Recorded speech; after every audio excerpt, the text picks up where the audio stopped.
الحمد لله نحمده ونستعينه ونستغفره ونعوذ بالله من شرور أنفسنا ومن سيئات أعمالنا من يهده الله فلا مضل له ومن يضلله فلا هادي له ونشهد أن لا إله إلا الله وحده لا شريك له ونشهد أن محمدا عبده ورسوله أما بعد فأعوذ بالله من الشيطان الرجيم بسم الله الرحمن الرحيم الذين إن مكناهم في الأرض أقاموا الصلاة وآتوا الزكاة وأمروا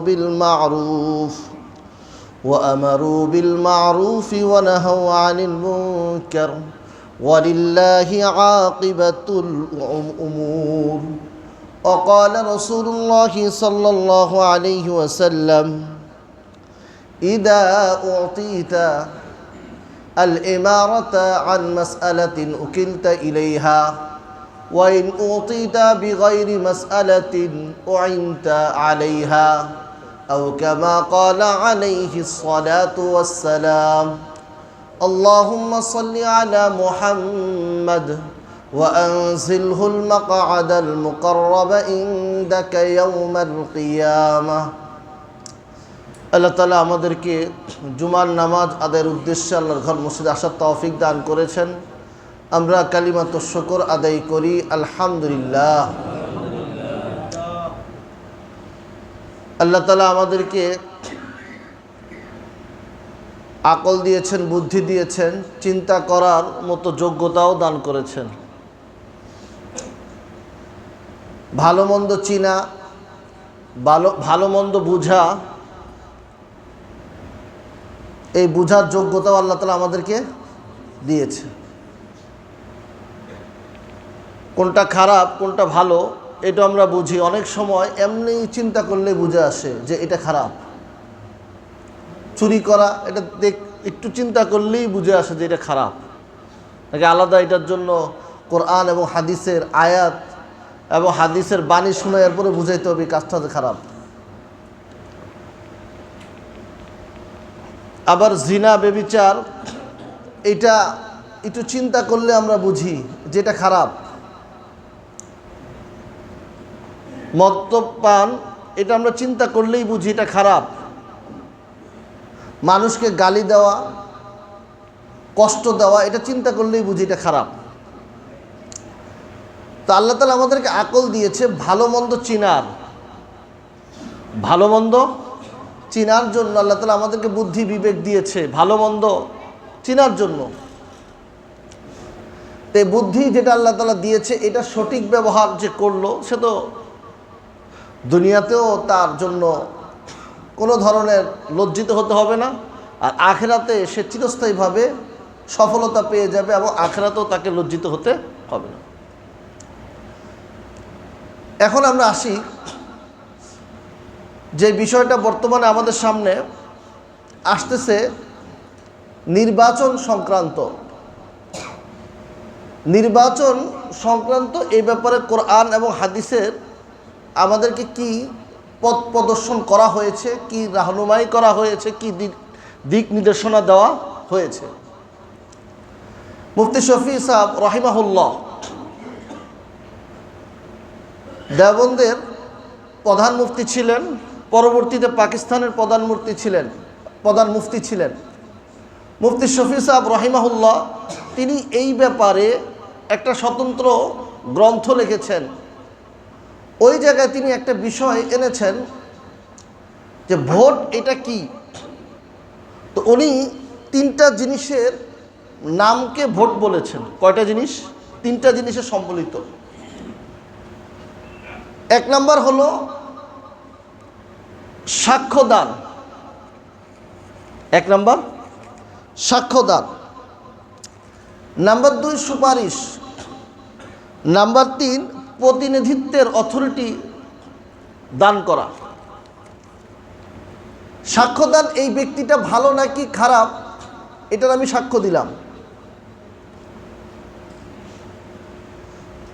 আমি সুপারিশ করলাম, হ্যাঁ এই ব্যক্তি সম্পর্কে তোমরা ভরসা রাখতে পারো, সুপারিশও করলাম। আবার আমার সম্পূর্ণ দায়িত্ব, আমার ক্ষমতাটা তাকে হস্তান্তর করে দিলাম। এই 3টা বিষয়, এটা গুরুত্বপূর্ণ বিষয় কিনা, আমি কাহারও ব্যাপারে সঠিক সাক্ষ্য দিচ্ছি কিনা।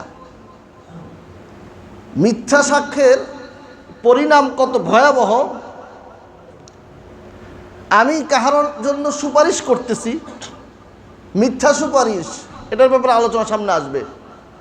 আমি আমার দায়িত্ব আরেকজনের হাতে হস্তান্তর করলাম, সে ভালো নাকি খারাপ এটা আমাকে জানতে হবে না, যাচাই বাছাই করতে হবে। এখন আসি, দেখেন একজন মানুষ, তার ভিতর 4টা যোগ্যতা থাকতে হবে। কয়টা যোগ্যতা? 4টা যোগ্যতা থাকতে হবে। যে ব্যক্তির ভিতরে 4টা যোগ্যতা থাকবে তাকে নির্বাচন করা যেতে পারে। কয়টা যোগ্যতা? 4টা যোগ্যতা। আল্লাহ তাআলা সূরা হজের 41 নম্বর আয়াতের মধ্যে বলেন, আল্লাযীনা ইম্মাক্কান্নাহুম ফিল আরদ আকামুস সালাতা ওয়া আতাবুজ যাকাতা ওয়া আমারু বিল মা'রুফ ওয়া নাহাউ আনিল মুনকার। যে সমস্ত মানুষ যাদেরকে আমি দুনিয়ার বুকে ক্ষমতা দান করেছি, তাদের ভিতরে 4টা গুণ থাকতে হবে। নাম্বার 1, আকামুস সালাত, তারা নামাজ কায়েম করতে হবে, 1 নম্বর গুণ। নাম্বার 2, ওয়া আতাবুজ যাকাতা, তারা যাকাত, সমাজের মধ্যে যাকাত প্রতিষ্ঠিত করতে হবে।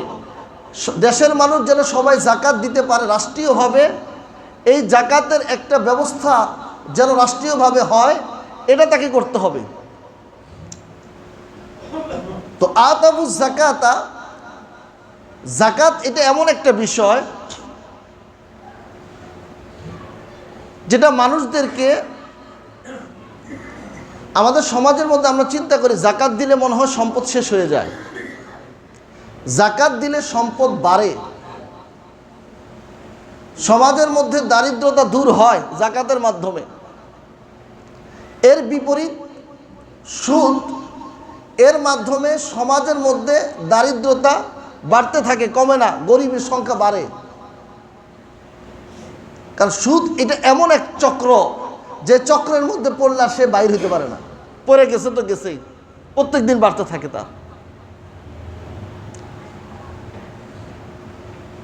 তো সমাজের মধ্যে দারিদ্রতা দূর করার জন্য আল্লাহ তাআলা যেটা মাধ্যম রেখেছে সেটা হলো যাকাত। ধনী মানুষ তাদের সম্পদে যাকাত দিবে, গরিবরা এই যাকাত গ্রহণ করে তারা স্বাবলম্বী হবে। তো এটারও ব্যবস্থা করতে হবে। নাম্বার 3, ওয়া আমারু বিল মা'রুফ ওয়া নাহাউ আনিল মুনকার। নাম্বার 3 হলো তারা সৎ কাজে আদেশ করবে, যেটা খারাপ সেটাকে তারা খারাপ বলবে, যেটা ভালো ভালো জিনিসের আদেশ করতে হবে। 3 নম্বর গুণ। 4 গুণ, ওয়া নাহাউ আনিল মুনকার, মন্দ কাজ থেকে মানুষদেরকে ফিরাইতে হবে। এই 4টা বৈশিষ্ট্য যার মধ্যে থাকে তাকে আমরা নির্বাচন করতে পারি, মনোনয়ন করতে পারি যে এই ব্যক্তির ভিতরে 4টা গুণ পেয়েছি, কোরআনে বর্ণিত, এই ব্যক্তিকে আমরা গ্রহণ করতে পারি। এটা হলো 4টা যোগ্যতা তার ভিতরে। আর কোরআনের আয়াত এবং হাদিসের মধ্যে দেখা যায়, আমরা যদি আরেকটু ঘাঁটি, তাদের অনেকগুলো গুণ পাওয়া যায়। যাকে আমি নির্বাচন করতেছি তার ভিতরে কি কি গুণ পাওয়া যেতে পারে, এই সমস্ত গুণের মধ্যে 10টা গুণ আমরা শুনবো আজকে ইনশাআল্লাহ। নাম্বার 1, তার ভিতরে গুণ থাকতে হবে এইটা যে সে খোদা ভীরু, আখিরাত মুখী, সে আল্লাহকে চিনে, আল্লাহকে চিনার মতো তার যোগ্যতা আছে, সে আখিরাতে বিশ্বাসী। এমন একজন মানুষ যার ভিতরে আখিরাতে সে বিশ্বাসী, পরকালে বিশ্বাসী, আল্লাহর ভয় আছে, এমন ব্যক্তি তার ভিতরে একজন প্রতিনিধিত্ব করবে যে সমাজের মধ্যে, তার ভিতরে এই গুণটা থাকতে হবে, আল্লাহর ভয়। কারণ মানুষ যখন ক্ষমতা পায়, ক্ষমতার কারণে তার ভিতরে অন্ধকার, সে এই ক্ষমতার অন্ধকারে সে জুলুমের দিকে চলে যায়। যদি আল্লাহর ভয় থাকে সে ওই দিকে যায় না, বরঞ্চ তার ভিতরে আল্লাহর শুকর আদায় করা আসে। হযরত সুলাইমান আলাইহিস সালাতু ওয়াস সালাম, আল্লাহ তাআলা তিনাকে ক্ষমতা দিয়েছেন। কি পরিমাণ ক্ষমতা? ওয়ালি সুলাইমান আর-রিহা আসিফাতান তাজরি বিআমরিহি। আল্লাহ তাআলা সুলাইমান আলাইহিস সালাতু ওয়াস সালামকে ক্ষমতা দিয়েছিলেন বাতাসের উপরে, ঝড়ো বাতাস, জোরে বাতাস, যেই বাতাস তাজরি বিআমরিহি ইলাল আরদিল্লাতি বারাকনা ফিহা, যেই বাতাস তিনাকে এক জায়গা থেকে আরেক জায়গায় নিয়ে যেত, যে বাতাসে নিয়ে যেত। যে গাড়ি বহরের ব্যবস্থা করতে পারবেন না, বাতাসে এক জায়গা থেকে আরেক জায়গায় নিয়ে যেত। তো ক্ষমতা শুধু কি মানুষের উপরে? বাতাসের উপরে আল্লাহ তাআলা কি দিয়েছিলেন? ক্ষমতা দিয়েছিলেন। আবার পশু পাখির ভাষা তিনি বুঝতেন, পশু পাখি কি বলতেছে এটাও তিনি বুঝতেন। আবার আমাদের সমাজের মধ্যে কেউ কেউ না ভাষা বুঝতেন না, তিনি প্রতীকী হিসাবে মনে করতেন কিছু একটা বলতে চাচ্ছে। আল্লাহ তাআলা বলতেছে বুঝতেন, আর সে নিজের থেকে বানায়, কারণ না বুঝতো না কি একটা, মানে প্রতীকী হিসাবে তিনি ধরে নিতেন যে তিনি একটা বুঝতেন। হইল আল্লাহ। আল্লাহ তাআলা তিনাকে মানুষ এবং সমস্ত মাখলুকাতের উপরে রাজত্ব দান করেছেন। তো এত ক্ষমতা পাওয়া যাওয়ার পরেও আল্লাহ তাআলা সুলাইমান আলাইহিস সালাতু ওয়াস সালামের ব্যাপারে বলতেছেন, ওয়াহাবনা লিদাউদা সুলাইমান, আমি দাউদ আলাইহিস সালাতু ওয়াস সালামকে আমি সুলাইমান দান করেছি, অর্থাৎ তিনার সন্তান সুলাইমান আলাইহিস সালাতু ওয়াস সালামকে দান করেছি। তো সে কেমন? নি'মাল আবদ, সে হলো কতই না উত্তম, সে আল্লাহর বান্দা। ইন্নাহু আওয়াব, সে হলো আল্লাহমুখী। কি মুখী? তো ক্ষমতা থাকবে তার, ক্ষমতা যদি তার ভিতরে খোদা ভীরু, আখেরাত ভীরু থাকে, আখেরাতমুখী থাকে ওই ব্যক্তি, সে আল্লাহর দিকে, তার এই ক্ষমতা তাকে আল্লাহর দিকে নিয়ে যাবে। কোন দিকে নিয়ে যাবে? এক নম্বর গুণ, তার ভিতরে কি থাকতে হবে? আল্লাহর ভয় থাকতে হবে, আখেরাতমুখী হইতে হবে তাকে। নাম্বার 2, ইনসাফ প্রতিষ্ঠিত করার মন মানসিকতা তার ভিতর থাকতে হবে। কি প্রতিষ্ঠিত করার? ইনসাফ প্রতিষ্ঠিত করার মন মানসিকতা থাকতে হবে। আল্লাহ তাআলা সূরা সাদের মধ্যে বলেন, ইয়া দাউদ ইন্না জাআলনাকা খলিফাতান ফিল আরদ, হে দাউদ আমি তোমাকে জমিনের বুকে খলিফা নির্বাচন করেছি, বানিয়েছি। ফাহকুম বাইনান নাসি বিল হক, মানুষের মাঝে তুমি হকের ফয়সালা করবা, হকের সাথে ইনসাফের ফয়সালা করবা। তোমার নিজের মন মতো, আরে এ তো আমার পরিবারের লোক, আমার আত্মীয় স্বজন, কারণ এর কোনো দোষ নাই, একবারে ধোয়া তুলসী পাতা, ধোয়া তুলসী পাতা করে তারা ছেড়ে দিলাম। আর অন্য মানুষ, গরিব মানুষ, তার জন্য যত কানুন, যত যা আছে সব হইলো তার জন্য। এটা ইনসাফ হলো? ইনসাফ হলো? নবী সাল্লাল্লাহু আলাইহি সাল্লামের মক্কার নগরীতে একটা ঘটনা ঘটেছে। মখজুমি গোত্রের একজন সম্ভ্রান্ত মহিলা, সে চুরি করেছে। তো এখন কুরাইশের মধ্যে একটা বিষয় আসলো, আরে আমাদের মধ্যে সম্মানিত বংশের সম্মানিত এক মহিলা চুরি করছে, এখন তার হাত কাটা হবে। তা আমরা নবী সাল্লাল্লাহু আলাইহি ওয়াসাল্লামের কাছে এই ব্যাপারে সুপারিশ করি না, কিন্তু এই সুপারিশটা আমরা কিভাবে করব? আমাদের দ্বারা তো এই ব্যাপারে কথা বলা সম্ভব না। হ্যাঁ, আল্লাহর নবীর সাথে যার বেশি মহব্বত, তার মাধ্যমে আমরা এটা করতে পারি। তো মানুষ চিন্তা করলো কাকে করা যায়। তো ওসামা বিন যায়েদ রাদিয়াল্লাহু আনহু, নবী সাল্লাল্লাহু আলাইহি ওয়াসাল্লামের পালক পুত্রের ছেলে, যেহেতু নবী সাল্লাল্লাহু আলাইহি ওয়াসাল্লাম অনেক মহব্বত, তার সাথে কথা বললো। তো ওসামা বিন যায়েদ কাল্লামান নবী সাল্লাল্লাহু আলাইহি ওয়াসাল্লাম ফি ইমরাতিন, এই মহিলার ব্যাপারে ওসামা বিন যায়েদ রাদিয়াল্লাহু আনহু আল্লাহর নবীর সাথে কথা বললেন। তো কথা বলার পরে নবী সাল্লাল্লাহু আলাইহি ওয়াসাল্লাম বললেন, হালাকা মান কানা ক্বাবলাকুম, তোমাদের পূর্বে যে সমস্ত জাতি হালাক হয়েছে, ধ্বংস হয়েছে, তাদের অবস্থা ছিল এটা, কানু ইউকিমুনাল হাদ্দা আলাল ওয়াজি, তারা হলো গরিব মানুষ, যারা একটু নিম্ন শ্রেণীর লোক, তাদের উপরে আল্লাহর হুকুমকে কায়েম করত। ওয়ায়াতরাকুনাল হাদ্দা আলা শরীফি, সম্মানিত সম্ভ্রান্ত ব্যক্তির উপরে আল্লাহর হুকুমের, আল্লাহর হক, আল্লাহর শাস্তিকে কায়েম করতো না। এই কারণে যেহেতু তারা আল্লাহর হদের ব্যাপারে ইনসাফ করতো না, এই কারণে তারা ধ্বংস হয়েছে। নবী সাল্লাল্লাহু আলাইহি ওয়াসাল্লাম সর্বশেষ কথা যেটা বললেন, লাউ ফাতিমাতু বিনতে মুহাম্মদ ফাআলাত, আমার মেয়ে ফাতেমা বিনতে মুহাম্মদও যদি এই কাজ করতো, ফাকাতাতু ইয়াদাহা, আমি তার হাত কেটে দিতাম। আল্লাহর ফয়সালা যেটা হক, ইনসাফ সবার সাথে সমান। ইনসাফের মন মানসিকতা যার ভিতরে থাকবে, সে হলো দায়িত্ব গ্রহণ করার যোগ্যতা তার ভিতরে আছে। তার ভিতরে গুণ, এই গুণ যদি না থাকে ইনসাফ, আমরা জালেমকে দিয়ে কি করব?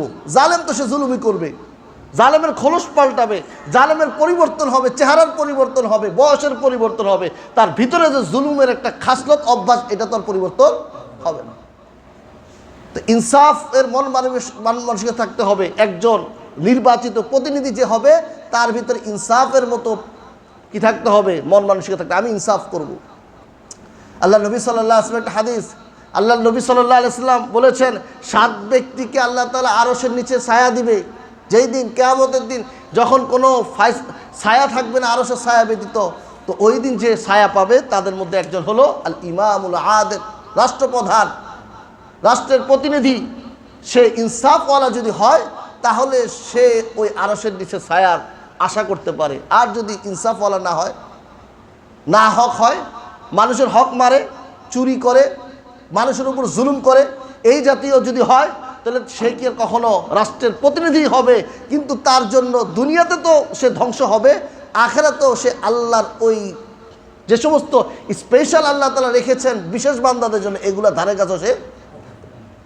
এটা দ্বিতীয় গুণ, যাকে সমাজের মানুষ নির্বাচিত করতে পারে, তার ভিতরে ইনসাফ করার মন মানসিকতা থাকতে হবে। নাম্বার 3, তার ভিতরে ইসলাহের মন মানসিকতা থাকতে হবে,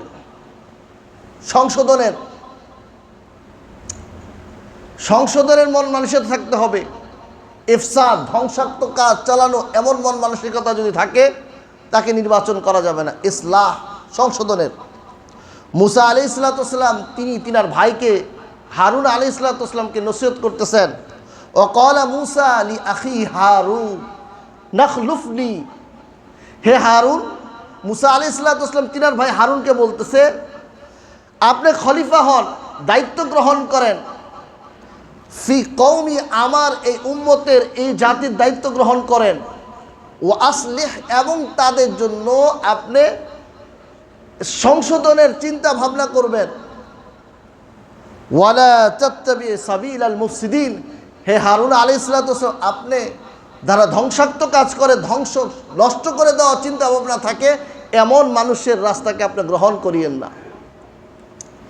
তো যাকে নির্বাচন করবে একজন মানুষ, তার দায়িত্ব হলো যার ভিতরে ইসলাহের সংশোধনের মেজাজ আছে, তাকে নির্বাচন করা। এটা গুণ তার ভিতরে থাকতে হবে। নাম্বার 4, সে দেখতে হবে সে ভালোকে লালন করে কিনা, মন্দকে সে ধ্বংস করে কিনা। ভালোকে ভালো, তার ভিতরে ভালো জিনিসের আগ্রহ আছে কিনা, আর খারাপকে সে দমন করার মন মানসিকতা আছে কিনা, নাকি সে সন্ত্রাসী পালে, নাকি সে তার অধীনে এরকম সন্ত্রাসীকে রাখতেছে যাদের দ্বারা মানুষদের উপরে চাঁদাবাজি, দুর্নীতি, টেন্ডারবাজি, মানুষের জায়গা দখল, ভূমি দখল ইত্যাদি ইত্যাদি যত অপকর্ম আছে, এগুলাকে সে গ্রহণ করতে চায়, নিতে চায়, এমন ধরনের সে কিনা, নাকি সে সমাজের মধ্যে পরিবেশটা ভালো হয়ে যায় এই চিন্তা ভাবনা করে, এটাও দেখতে হবে। 4 নম্বর গুণ, তার ভিতরে ভালো জিনিস গ্রহণ করা, সমাজের মধ্যে ভালো জিনিস ছড়ায় পড়ে এই চিন্তা ভাবনা তার ভিতরে আছে কিনা, আর মন্দ জিনিসকে দমন করার চিন্তা ভাবনা তার ভিতরে আছে কিনা, এটা থাকতে হবে। আল্লাহু আকবার। হযরত যুলকারনাইন, ইস্কান্দার, বাদশাহ ইস্কান্দার, তার ব্যাপারে বলা হয় সূরা কাহফের মধ্যে, তার ব্যাপারে এসেছে, কুলনা ইয়া যুলকারনাইন, হে যুলকারনাইন। তিনি এক এলাকাতে গেলেন, যাওয়ার পরে ওই এলাকার কিছু মানুষকে দেখলেন, দেখার পরে আল্লাহ তাআলা তিনাকে বললেন, কুলনা ইয়া যুলকারনাইন, হে যুলকারনাইন, ইম্মা আন তুআযিবা, আপনি চাইলে এদেরকে, যেহেতু এরা খারাপ, এদেরকে আপনি আযাবও দিতে পারেন, শাস্তি দিতে পারেন। ওয়া ইম্মা আন তাত্তাখিদা ফীহিম হুসনা, আর আপনি চাইলে এদের সাথে ভালো ব্যবহার করতে পারেন। তো হযরত যুলকারনাইন রাহিমাহুল্লাহ তিনি ওই সময় এই কাজটা করেছিলেন, বলেছিলেন আল্লাহ তাআলাকে যে তাদের মধ্যে যদি জালেম হয় তো জালেমকে গলা টিপে ধরা হবে, আর তাদের মধ্যে যারা ভালো তাদের জন্য ভালো জিনিস রাখা হবে। তো যে ভালো তার জন্য ভালো, যে মন্দ তার জন্য গলা টিপে তাকে ধরতে হবে। মন্দকে আমি কেন প্রশ্রয় দিব, যে সে মন্দ আমি জানি, তাকে আমি কেন নির্বাচন করব? আমি তার ব্যাপারে কেন সাক্ষী দিব? আমি তার ব্যাপারে সুপারিশ কেন করব? আমি আমার প্রতিনিধি কিভাবে তাকে বানাবো? মন্দ যে মন্দই, মন্দ তো কখনো ভালো। আল্লাহু আকবার। 5 নাম্বার বিষয় আমাদের দেখতে হবে তার ভিতরে আল্লাহর ভরসা আছে কিনা। কার ভরসা? আল্লাহর উপরে ভরসা আছে কিনা, জনগণের জন্য সে খরচ করার মন মানসিকতা আছে কিনা, এটাও দেখতে হবে।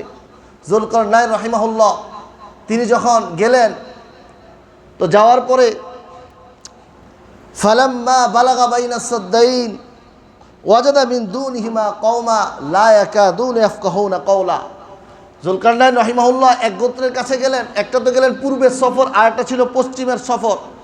এরপরে মুফাসসিরিন কেরাম বলেন উত্তরের সফর যখন তিনার হয় রাশিয়া ওই অঞ্চলে যাওয়ার পরে, তিনি ওই অঞ্চলে যাওয়ার পরে কিছু মানুষকে পাইলেন, যে সমস্ত মানুষরা তাদের কথা বুঝতেছিল না তিনি তিনার দোভাষীর মাধ্যমে কথা বুঝলেন। তো ওই সমস্ত মানুষগুলো যুলকারনাইন রাহিমাহুল্লাহকে বলতেছিল যে হে যুলকারনাইন, আমাদের এই জায়গার মধ্যে ইয়াজুজ মাজুজ যারা আছে এরা কিছু মানুষ এমন, তারা রাতের বেলা আমাদের উপর হামলা করে, আমাদের ঘরের জিনিসপত্র, আমাদের বাড়ি ঘরে যা পত্র আছে সব কিছু নিয়ে চলে যায়। আপনি একটু এই ব্যাপারে আমাদেরকে একটু সহযোগিতা করেন, কি করা যায়? তো যুলকারনাইন রাহিমাহুল্লাহ তিনি তখন তাদেরকে বলল যে তোমরা এই কাজটা করো। তিনি তখন উত্তর দিল যে ঠিক আছে, আমাকে তোমরা সহযোগিতা করো, শুধু অর্থ দিয়ে না, কি দিয়ে?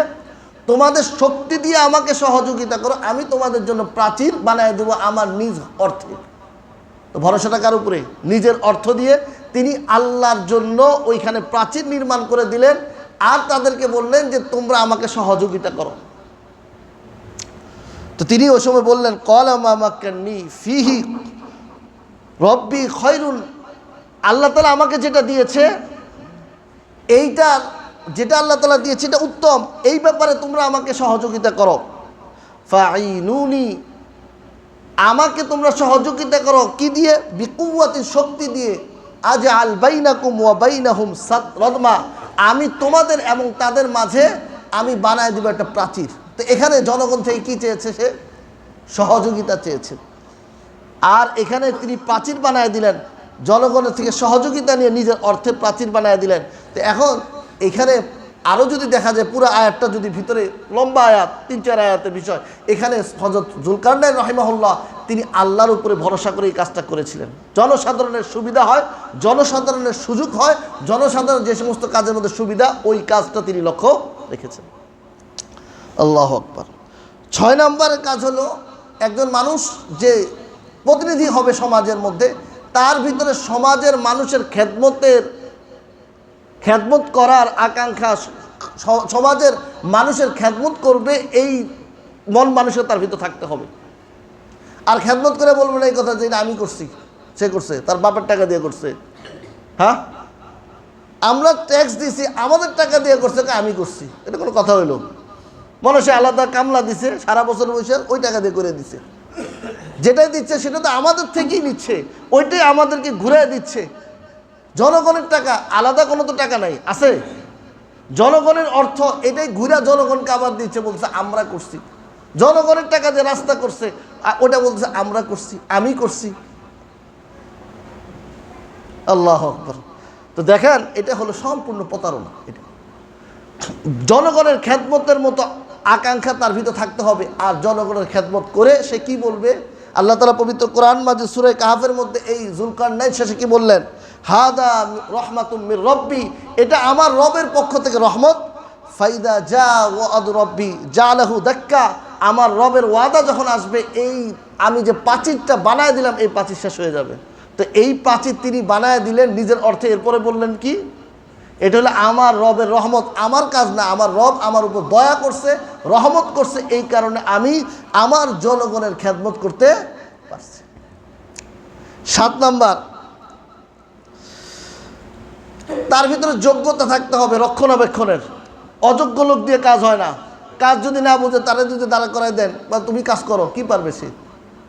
তো যোগ্যতা থাকতে হবে তার রক্ষণাবেক্ষণের কোনো কাজ করার মতো। আমার বুঝতে হবে আমি যাকে প্রতিনিধি নিযুক্ত করতেছি এর ভিতরে কি যোগ্যতা আছে নাকি? হ্যাঁ, এর ভিতরে আছে। চুরি করার একটা বড় যোগ্যতা আছে, দুর্নীতি করার বড় একটা যোগ্যতা আছে, তার ভিতরে বাটপারি করার যোগ্যতা আছে, মিথ্যা বলার যোগ্যতা আছে। এর দিয়ে চলবে নাকি? এর মধ্যে যোগ্যতা যা সত্য দেখলামই। রক্ষণাবেক্ষণে তার ভিতরে ভালো যোগ্যতা কি কি আছে এটা আমাকে দেখে নিতে হবে। এটা আমার দায়িত্ব। আমি তার ব্যাপারে সাক্ষ্য দিচ্ছি, আমি তার ব্যাপারে সুপারিশ করতেছি, আমি আমার দায়িত্ব তার হাতে তুলে দিচ্ছি। তা আমাকে দেখে নিব না? আমাকে চিন্তা করে নিতে হবে না? এটা আমার দায়িত্ব, আমাকে দেখে নিতে হবে। আল্লাহু আকবার। হযরত ইউসুফ আলাইহিস সালাম তিনি বললেন, ইজআলনি আলা খাযাইনিল আরদ, আরে আমাকে জমিনের বুকে, তোমরা এই জমিনের যে উপরে আমাকে দায়িত্বটা দাও। ইউসুফ আলাইহিস সালাম জেলে ছিলেন, এদিকে বাদশাহ আজিজ মিসর সে স্বপ্ন দেখলেন, তার অঞ্চলের মধ্যে যে স্বপ্ন দেখলেন এর ব্যাখ্যা ইউসুফ আলাইহিস সালাম বললেন দুর্ভিক্ষ হবে। তো এখন ইউসুফ আলাইহিস সালামকে যখন ডাকা হলো তিনি বললেন দুর্ভিক্ষ হবে, তোমরা এই পদ্ধতি অবলম্বন করো। তো এখন সবাই চিন্তা করতেছে যে কে করবে এটা। ইউসুফ আলাইহিস সালাম তখন বললেন আমাকে দাও, কারণ আমি চিন্তা করতেছি যেগুলো আছে সব তো বাটপার, নিজে বেঁচে সব খেয়ে ফেলাইব। এ সবগুলো কি করবে? যা আছে তো নিজে বেঁচে, গুদামে যা মালপত্র আছে বেঁচে সব খেয়ে ফেলাবে। ইউসুফ আলাইহিস সালাম বললেন আমাকে দাও, ইজআলনি আলা খাযাইনিল আরদ, আমাকে এই জমিনের বুকের এই খাদ্যের যে দায়িত্বটা এটা আমাকে দাও। ইন্নি হাফিজুন আলিম, আমি এই ব্যাপারে সংরক্ষণও করি, আর সাথে সাথে আমি এই ব্যাপারে আমার জ্ঞানও আছে কিভাবে এই কাজটা করতে হবে। সে তো যোগ্য। তো দেখেন, এই জন্য আমাকে চিন্তা করতে হবে তার ভিতরে যোগ্যতা আছে কিনা, দেখে নির্বাচন করতে হবে। আল্লাহ আমাদেরকে হেফাজত করুক, বুঝার তৌফিক দান করুক, সঠিক জিনিস বুঝার তৌফিক দান করুক। আমার দায়িত্ব আমাকে দিয়ে দিতে, আমি আমার দায়িত্ব তার কাছে হস্তান্তর করতেছি।